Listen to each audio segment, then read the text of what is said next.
Hi, my name is Alex Medana. I come from Hong Kong. I'm a French citizen, and I run two companies. One is called Whip Solution, which is a blockchain consultancy where we advise banks how best to use blockchain, as well as FinFabrik, which is a fintech startup in the B2B space. So we are in the retail brokerage and wealth management space.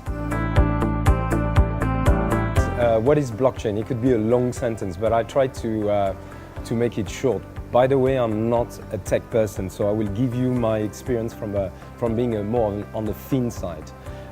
Really put simply, it's a technique to tie information together, right? So we could have a transaction, we validate, and when we validate that, it goes into a network whereby you may have miners or other type of authorization, proof of work, proof at stake, proof of existence, whatever it is. But once that transaction is validated, it creates a block of transaction into a chain.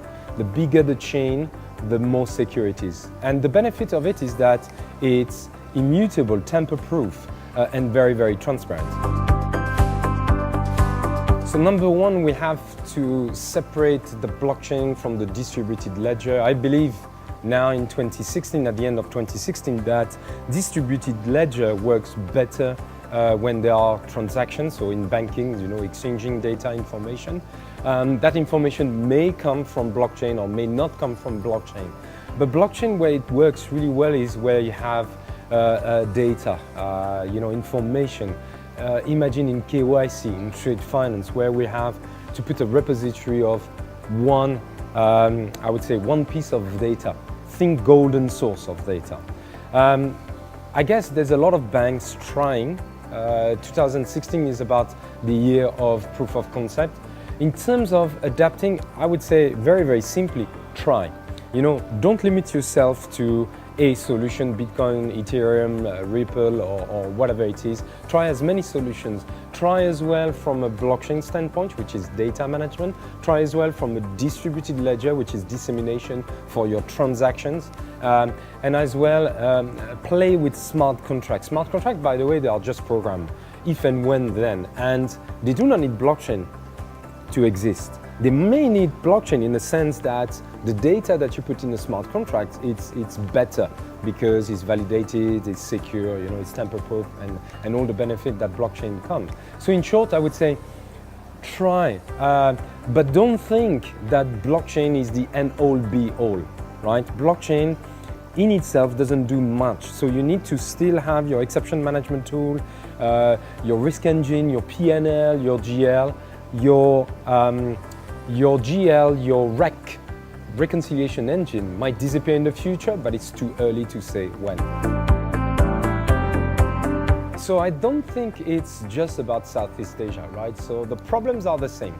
When you have a network whereby information may not be transparent, where there's a lot of paper, where there's a lot of agents, intermediaries, you have the same problem. And what blockchain and distributed ledger do, they increase that transparency. They reduce the need for having all that paper, all these agents, these intermediaries everywhere. So think about trade finance, for example. But trade finance in itself, it's very easy. You start with digitalizing a letter of credit, a bill of lading, and you put it into a network. But that's step one. The way I see it is when you connect different ecosystems, different workflow.